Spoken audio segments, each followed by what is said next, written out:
إن الحمد لله نحمده ونستعينه ونستغفره ونستهديه ونعوذ بالله من شرور أنفسنا ومن سيئات أعمالنا من يهده الله فلا مضل له ومن يضلله فلا هادي له أشهد أن لا إله إلا الله وحده لا شريك له وأشهد أن محمدا عبده ورسوله اللهم فصل وسلم وبارك على سيدنا محمد وعلى آله وصحبه أجمعين أما بعد فيا عباد الله أوصيكم ونفسي بتقوى الله اتقوا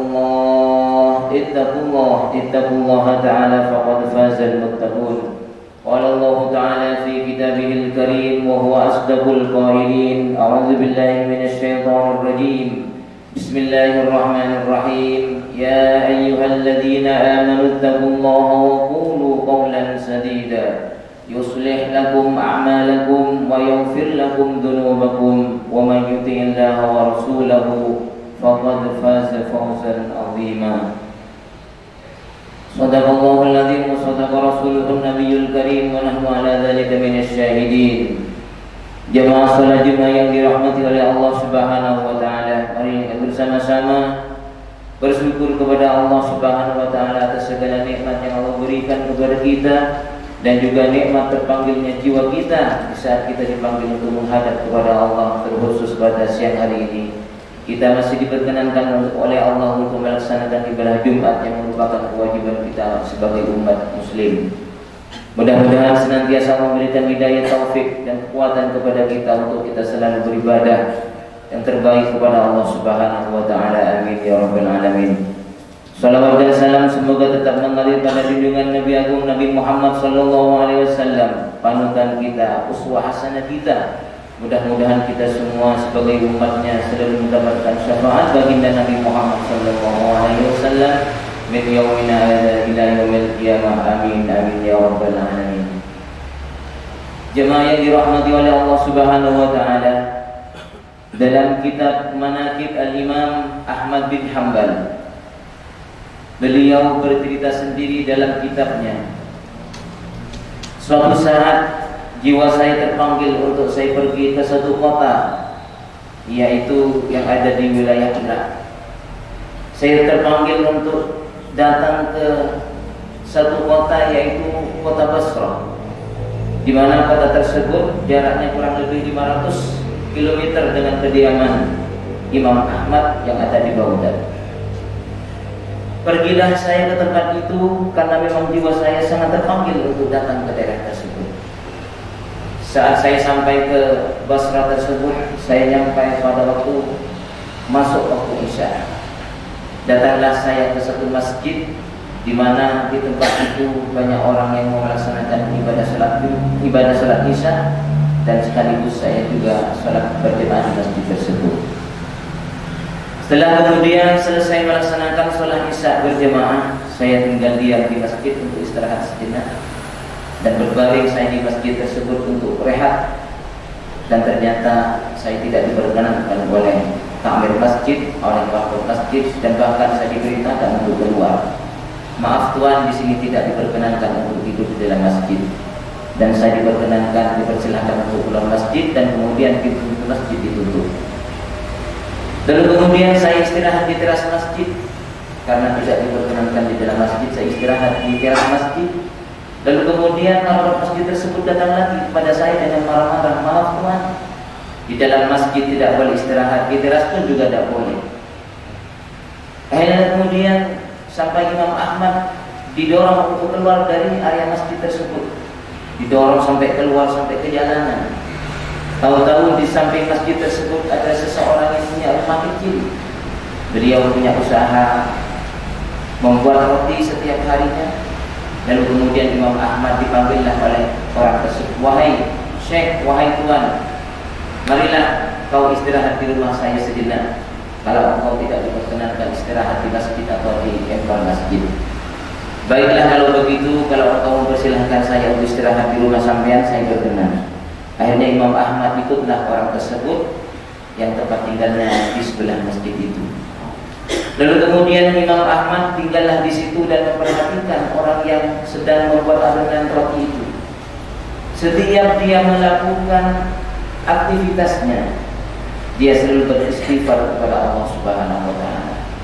Mau membuat roti, dia baca istighfar astagfirullahaladzim. Mau mencampur telur untuk nyampur dengan tepung, dia baca istighfar astagfirullahaladzim. Ketika dia juga mencampur gandum untuk membuat roti, dia selalu baca istighfar. Setiap gerak-geriknya dia selalu terucap dalam lidahnya astagfirullahaladzim.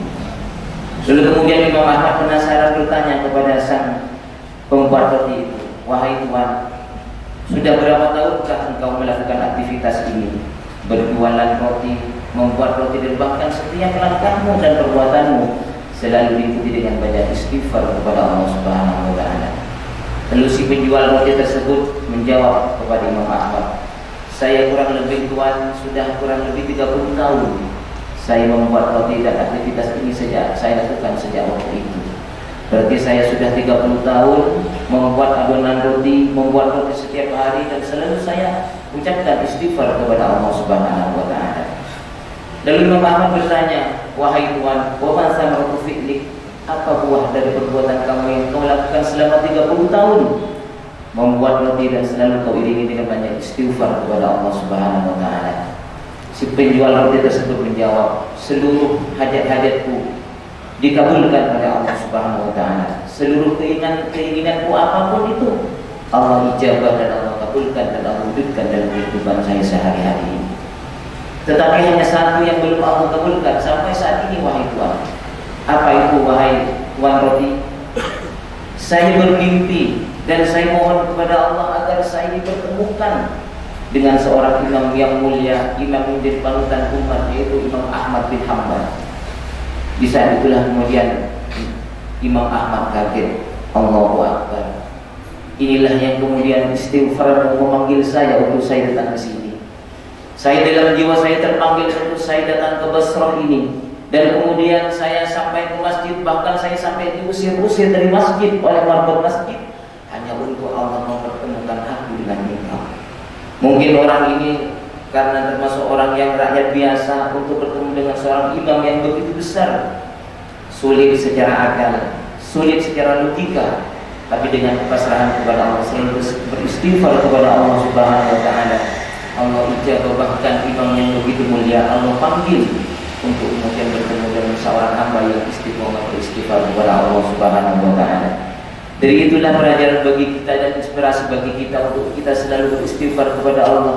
Mungkin saja dosa-dosa yang pernah kita lakukan itu menjadi penghambat untuk kita bahagia, menjadi penghambat untuk kemudian kelancaran rezeki dan lain sebagainya, sehingga Allah Subhanahu wa taala berfirman dalam Al-Qur'an, "Faqul astaghfiru rabbakum innahu kana ghaffara." Di saat Nabi mau berdakwah kepada umatnya, saya berdakwah kepada umatku lailan wa nahara, setiap malam dan setiap siang. Tapi apa yang kemudian terjadi pada umatku? Falam yazidhum du'a illa firara. Mereka tambah jauh dari walau saya berdakwah tahunan, ratusan tahun, tetapi hanya puluhan umat yang ikut kepadaku. Kemudian Nabi Nuh berkata kepada umatnya, "Faqul astaghfiru rabbakum." Wahai umatku, beristighfarlah engkau kepada Allah Subhanahu wa taala, innahu kana ghaffara, sesungguhnya Allah itu Maha Pengampun. Yursilis samaa 'alaikum bidrara, Allah akan membuka pintu langit untuk membuka keberkahan kepada umat yang ada di muka bumi ini. Wa yumdidukum bi amwali wa banin, dan Allah melapangkan harta dan anak kita.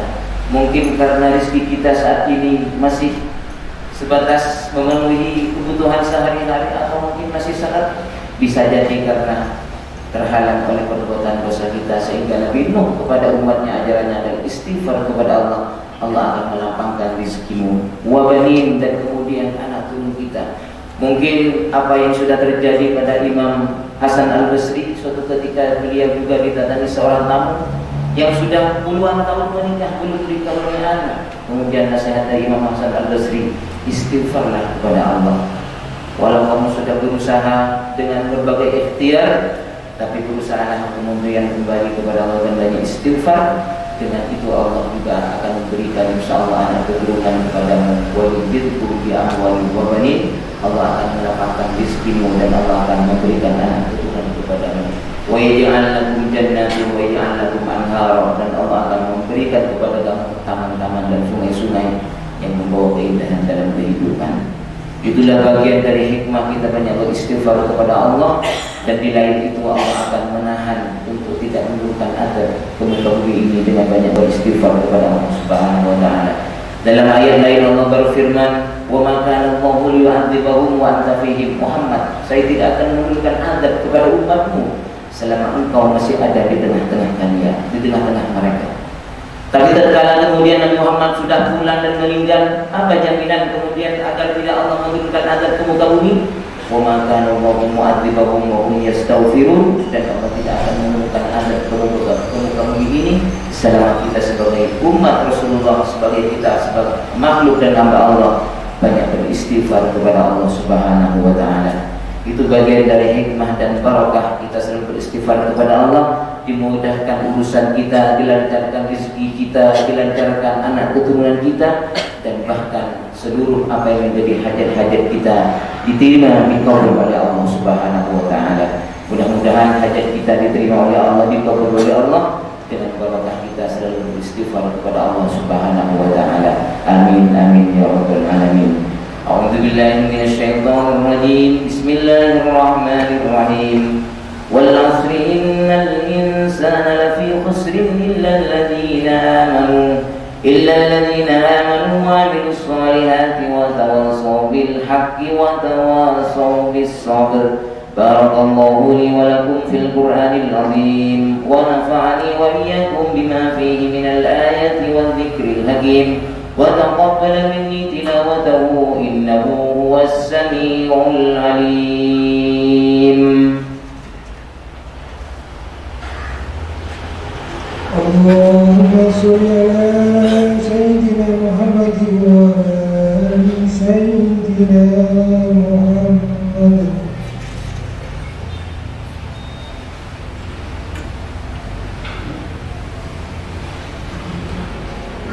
Alhamdulillah hamdan kama amara, asyhadu an la ilaha illallah wahdahu la syarika lah, irhaman liman jahada bihi wa kafara. Asyhadu an la ilaha illallah wa asyhadu anna Muhammadan abduhu wa rasuluh. Allahumma fassalli wa sallim wa barik ala sayyidina Muhammad wa ala alihi wa sahbihi ajma'in. Amma ba'du, wa ya ibadallah, usikum wa nafsi bitaqwallah. اتقوا الله تعالى فقد فاز المتقون. قال الله تعالى في كتابه الكريم: يا أيها الذين آمنوا اتقوا الله حق تقاته ولا تموتن إلا وأنتم مسلمون. واعلموا أن الله أمركم بأمر عظيم، أمر الصلاة والتسليم على نبيه الكريم.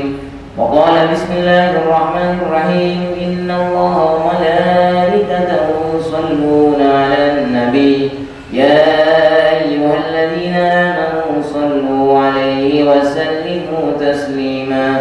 اللهم صل وسلم وبارك على سيدنا محمد وعلى آل سيدنا محمد كما صليت على سيدنا إبراهيم وعلى آل سيدنا إبراهيم، وبارك على سيدنا محمد وعلى آل سيدنا محمد كما باركت على سيدنا إبراهيم وعلى آل سيدنا إبراهيم في العالمين إنك حميد مجيد أجمعين. اللهم اغفر للمسلمين والمسلمات والمؤمنين والمؤمنات الأحياء منهم الأموات برحمتك يا الله يا واهب العطيات. اللهم ادفع عنا البلاء والولاء والوباء والأمراض والطاعون ما لا يكشفها غيرك.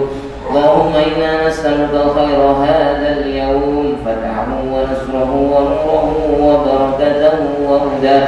اللهم إنا نسألك خير هذا اليوم وخير ما فيه وخير ما قبله وخير ما بعده، ونعوذ بك من شر هذا اليوم وشر ما فيه وشر ما قبله برحمتك يا أرحم الراحمين.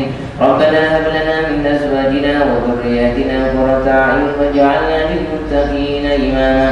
ربنا آتنا في الدنيا حسنة وفي الآخرة حسنة وقنا عذاب النار. عباد الله، إن الله يأمر بالعدل والإحسان وإيتاء ذي القربى وينهى الفحشاء والمنكر والبغي يعظكم لعلكم تذكرون فاذكروا الله العظيم يذكركم واسألوه من فضله يؤتكم ولذكر الله أكبر.